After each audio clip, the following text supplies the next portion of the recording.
जी तो आज हम एक नया चैप्टर स्टार्ट करते हैं जिसका नाम है कैटालिसिस। और ये चैप्टर भी इम्पोर्टेंट है। हमने इसके अलावा भी आपसे कुछ लेक्चर शेयर किए थे, याद होंगे आपको, कोलाइडल केमिस्ट्री के। बेसिकली ये उसी के अंदर ही आ जाता है, सरफेस केमिस्ट्री के अंदर ही कैटलिस्ट का चैप्टर भी इन्वॉल्व हो जाता है समहाउ। नैनो मटेरियल के रिलेटेड ये रिसर्च बेस्ड टॉपिक्स हैं कुछ, और ये पीपीएससी में भी इसमें से एमसीक्यूज पूछे जा सकते हैं। तो इस वजह से हम इसको आज स्टार्ट करने जा रहे हैं। देखिए, बर्जीलियस एक साइंटिस्ट था जिसने 1836 में ये रियलाइज किया कि कुछ सब्सटेंसेस ऐसी होती हैं जो रेट ऑफ रिएक्शन को इंक्रीज कर देती हैं, रेट ऑफ रिएक्शन को वो इनहेंस कर देती हैं, और खुद वो कंज्यूम भी नहीं होती विदाउट कंज्यूमिंग देमसेल्व्स। यानी वो खुद ब खुद रेट को इंक्रीज कर देंगे लेकिन कंज्यूम नहीं होंगी। ठीक है। बाद में इसने इस चीज को कहा कि ये जो सब्सटेंसेस होती हैं बेसिकली, ये जो बॉन्ड होते हैं, केमिकल बॉन्ड जो होते हैं, उनको लूज करती हैं। मान ले हमारे पास HCl है, हम इसका रिएक्शन करवा रहे हैं किसी एक्स कंपाउंड के साथ। हाइड्रोजन की जगह पे एक्स ने लगना है आकर, सपोज कर रहे हैं हम, और यहाँ पे हम एक कैटलिस्ट ऐड कर रहे हैं। अब कैटलिस्ट क्या करेगा? कैटलिस्ट बेसिकली हाइड्रोजन और Cl का जो बॉन्ड होगा इसको वीक करेगा ताकि ये एक्सिस के साथ अटैच हो जाए। समझ आ रही बात की?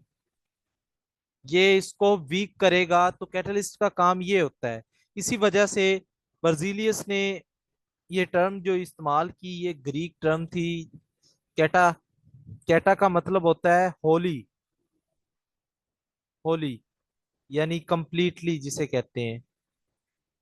और आपके पास है लीन का मतलब टू लूजन, यानी वही बात आ जाती कि जो बॉन्ड्स होते हैं उनको वीक करेगा, इसे कैटलिस्ट हम कहते होते हैं।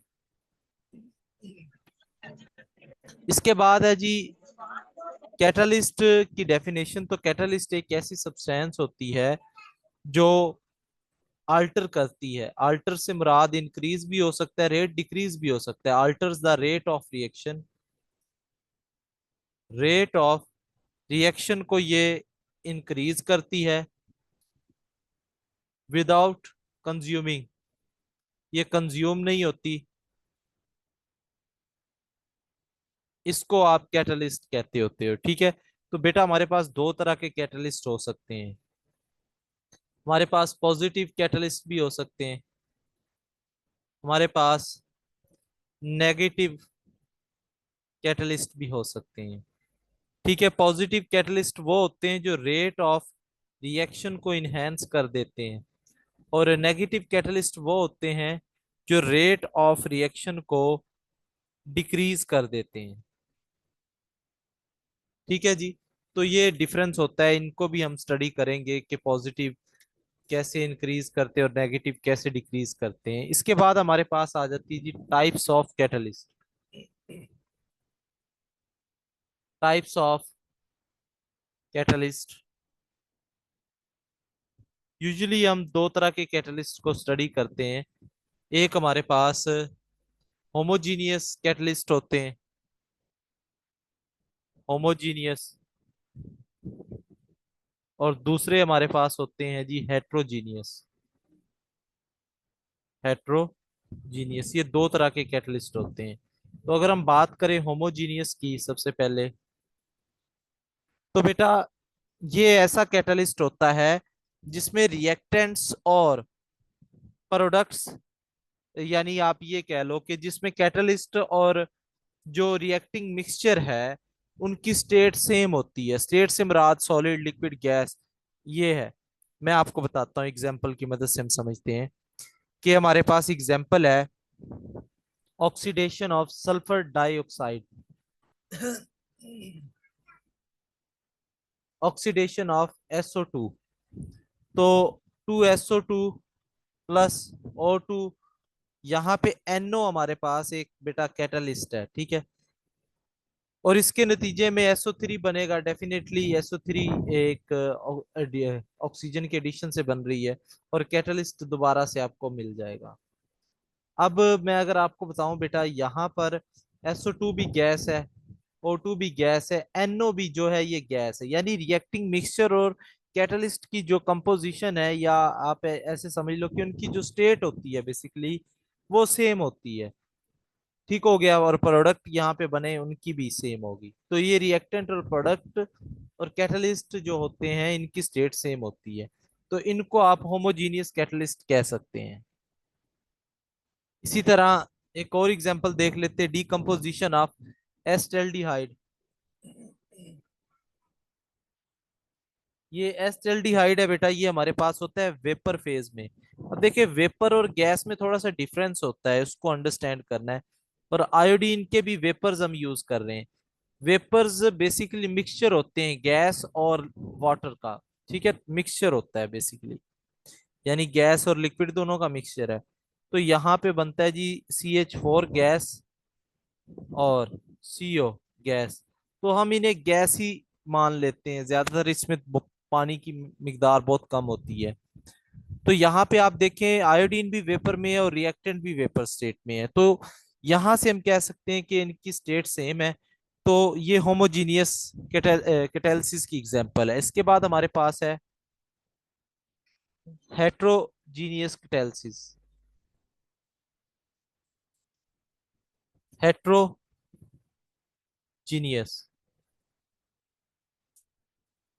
कैटालिसिस, इसमें क्या होता है बेटा कि इसमें डिफरेंट फिजिकल स्टेट्स होती हैं रिएक्टेंट्स की, reactants and catalyst, different physical states, इन दोनों की बेटा डिफरेंट फिजिकल स्टेट्स होती हैं, ठीक है। और इनकी एग्जांपल हम समझ लेते हैं। हमारे पास वही, अगर हम ऑक्सीडेशन ऑफ SO2 करवाएं लेकिन यहाँ पे कैटलिस्ट चेंज कर दें,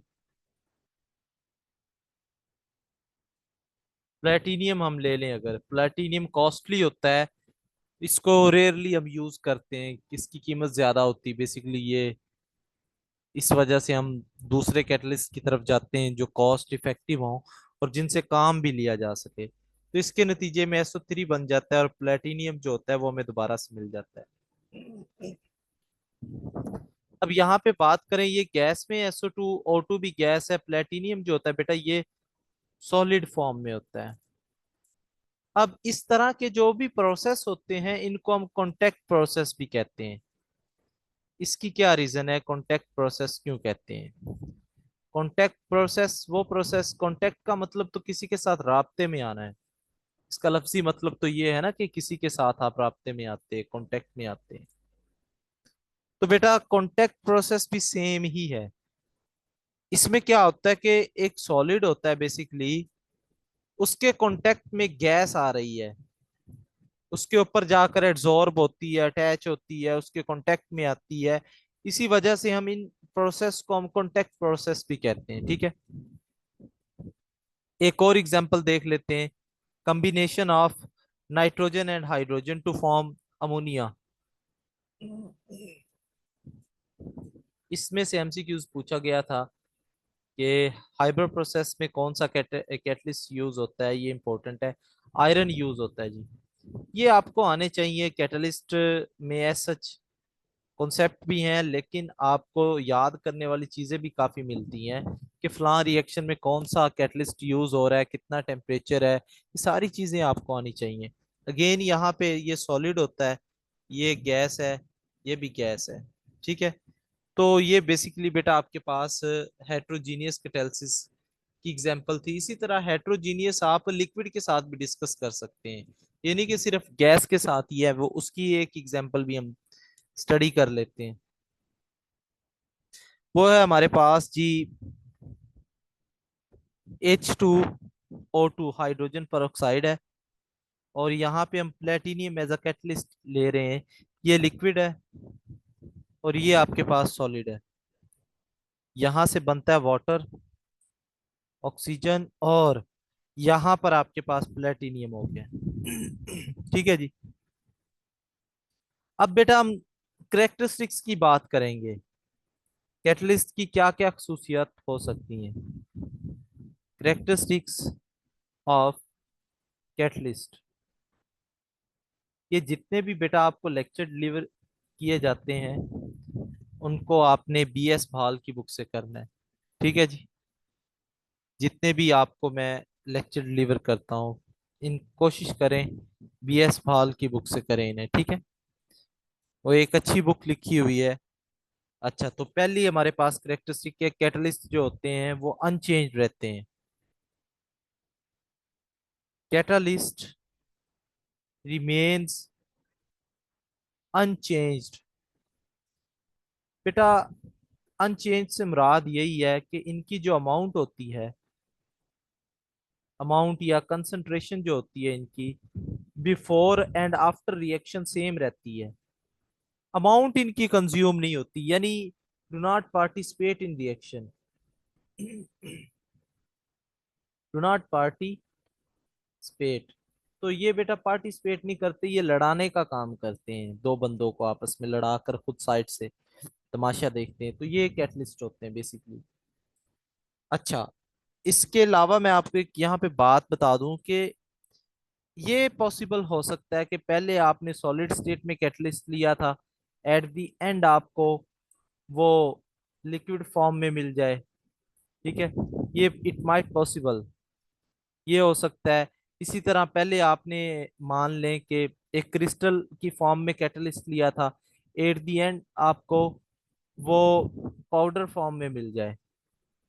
यानी उनकी फिजिकल स्टेट चेंज हो सकती है, फिजिकल स्टेट या फिजिकल अपीयरेंस चेंज हो सकती है, लेकिन वो रिएक्शन में पार्टिसिपेट नहीं करते, वो कंज्यूम नहीं होते। ठीक हो गया, ये फर्स्ट स्टेप था या फर्स्ट करेक्टरिस्टिक थी। दूसरी हम हमारे पास है जी कि कैटलिस्ट जो होते हैं इनकी बहुत कम मिकदार चाहिए होती, स्मॉल क्वांटिटी बहुत ज्यादा होती है, इनफ होती है रिएक्शन को करवाने के लिए।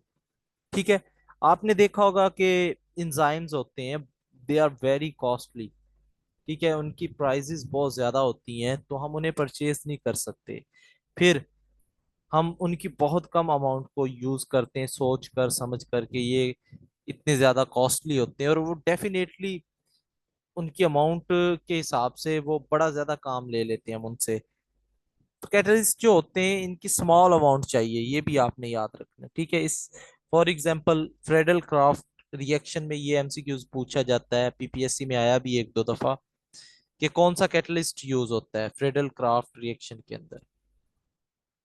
तो AlCl3 होता है बेटा, ये साथ साथ लुईस एसिड भी है और कैटलिस्ट भी है। तो चूंकि हम ऑर्गेनिक केमिस्ट्री अभी नहीं पढ़ रहे, तो ये तभी मैं आपको ये सारी चीजें एक्सप्लेन करूंगा, मैकेनिज्म और सारी, लेकिन यहाँ पे हमने जस्ट इसका सरफेस व्यू लेना है कि ये कैटलिस्ट है, बस हमें इतना पता होना चाहिए। ठीक है, तो ये सेकंड हो गई है प्रॉपर्टी। इसके बाद है बेटा third one, a catalyst more efficient, more effective या एफिशिएंट व्हेन फाइनली डिवाइडेड। मैं आपको बारहा बता चुका हूं फाइनली डिवाइडेड का मतलब। मैं आपको बताता हूँ चलें दोबारा से, कि ये हमारे पास शुगर के क्रिस्टल्स हैं। आपको पता है ना, शुगर के क्रिस्टल्स को वाटर में डिसॉल्व होने के लिए शेक करना पड़ता है हमें। लेकिन अगर इन्हीं शुगर के क्रिस्टल्स का हम पाउडर बना दें ऐसे, तो ये तो पाउडर जैसे ही डालते हैं तो ये मिक्स हो जाता है। क्या रीजन है? बेसिकली जो पाउडर फॉर्म में होती है पार्टिकल्स, तो उनका सरफेस एरिया बढ़ जाता है, सरफेस एरिया बढ़ जाता है। ये सरफेस एरिया क्यों बढ़ता है मैं आपको बताता हूँ बेटा। कोई भी रिएक्शन होता है ना कैटलिस्ट पे, एक्टिव साइट्स होती हैं कैटलिस्ट के ऊपर। कुछ एक्टिव साइट्स है, मान लें ये एक एक्टिव साइट है, ये दूसरी है, ये तीसरी है। चौथी, ये पांचवी, एटसेट्रा, ये एक्टिव साइट्स हैं ये इसके ऊपर। ठीक है। अब यहाँ पर मॉलिक्यूल्स आकर अटैच होते हैं और फिर वो आगे जाकर प्रोडक्ट की फॉर्म में कन्वर्ट होते हैं। अब ये एक मान लें कि इसके ऊपर 2 4 6 3 और 8 एक्टिव साइट्स हैं। अगर मैं इसको ब्रेक कर दूं तो ये तो एक्टिव साइट्स बढ़ जाएंगी। असल में होता यही है कि जब आप इनको ब्रेक करते हो तो उसमें एक्टिव साइट्स इंक्रीज हो जाती हैं। तो due to increase in active sites, number of reactant molecule जो होते हैं प्रोडक्ट में ज्यादा कन्वर्ट होते हैं। तो यही रीजन होती है बेटा, कैटलिस्ट को हम इसलिए यूज करते हैं फाइनली डिवाइडेड या पाउडर फॉर्म में, ताकि उसकी एक्टिव साइट्स जो हैं वो इंक्रीज हो सके। इसके बाद है फोर्थ पॉइंट। कैटलिस्ट जो होते हैं बड़े प्रोफेशनल होते हैं। प्रोफेशनल का मतलब तो आपको पता होना चाहिए कि जैसे एक बंदा है ना, उसे सिर्फ अपने काम से मतलब हो, बाकी उसे किसी दूसरी बात से कोई लेना देना ना हो, उसे कहते हैं प्रोफेशनलिज्म। ठीक है। तो कैटलिस्ट बहुत ज्यादा प्रोफेशनल होते हैं, ये स्पेसिफिक इन एक्शन होते हैं। ये फोर्थ प्रॉपर्टी है, स्पेसिफिक इन एक्शन। लाइक मैं अगर आपसे बात करूं, C2H5OH, अगर बेटा यहां पर आप कैटलिस्ट ले लो ना AlCl3, अब देखो ये अल्कोहल से ये इथीन बना देगा, ये डिहाइड्रेशन करवा दी, इसने वाटर को रिमूव करवा दिया है। अब ये काम कौन कर रहा है? वाटर की रिमूवल करवा रहा है AlCl3। तो इसका काम है डिहाइड्रेशन करवाना अल्कोहल की। ठीक है। लेकिन अगर मैं सेम मॉलिक्यूल लूं, उसके ऊपर मैं कॉपर ले लेता हूं कैटलिस्ट, ये तो बड़ा अनोखा काम कर देता है। ये तो इसे एल्डिहाइड में कन्वर्ट कर देता है। ये होता है बेसिकली, यहाँ पे हाइड्रोजन चूंकि रिमूव होती है, इसको हम कहते होते डिहाइड्रोजिनेशन। डिहाइड्रोजिनेशन यानी हाइड्रोजन का रिमूवल हुआ है यहाँ पर बेटा। तो आप देख सकते हो कि सेम रिएक्शन था, बट अगर आप कैटलिस्ट चेंज कर देते हो तो इसका काम भी चेंज हो जाता है। तो ये बड़े प्रोफेशनल होते हैं, स्पेसिफिक इन नेचर होते हैं। ठीक है। अच्छा, इसके बाद हमारे पास आ जाता है फिफ्थ पॉइंट। वो ये कैटलिस्ट जो होते हैं in general, in general they do not initiate a reaction. बेटा ये रिएक्शन को स्टार्ट नहीं कर सकते, कैटलिस्ट के बारे में ये माना जाता है।